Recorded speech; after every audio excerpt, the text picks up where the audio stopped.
নমস্কার, আমি সঙ্গীতা। আশা করছি আপনারা সবাই ভালো আছেন।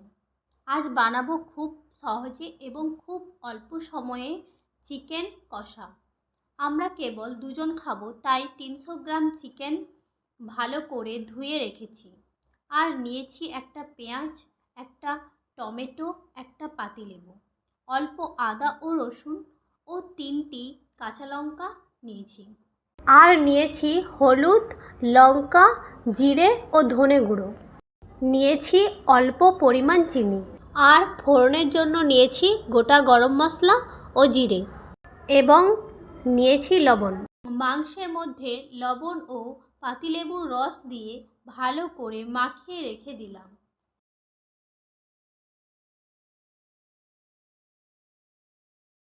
পেঁয়াজ, টমেটো, আদা, রসুন, কাঁচা লঙ্কা একসাথে বেটে নেব। এই রান্নাটি কিন্তু আমার বরের কাছ থেকে শেখা। চলুন এবার এই বাটা মশলা ও গুঁড়ো মশলাগুলো মাংসের মধ্যে দিয়ে ভালো করে মাখিয়ে 30 মিনিট রেখে দেব। 30 মিনিট পর কড়াই গরম করে তাতে তেল দিয়ে দিলাম। তেল গরম হয়ে গেছে, এবার দিয়ে দেব গরম মশলা ও জিরে ফোড়ন। মশলা মাখিয়ে রাখা মাংস তেলের মধ্যে দিয়ে দেব।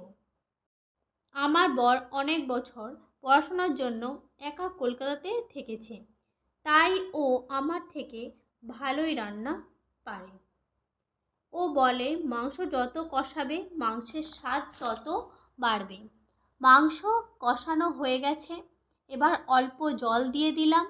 এবার মাংসটাকে কম আঁচে ভালো করে সিদ্ধ হতে দেব।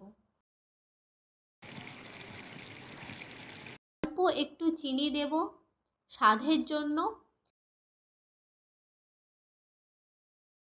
এবার তৈরি হয়ে গেছে চিকেন কষা।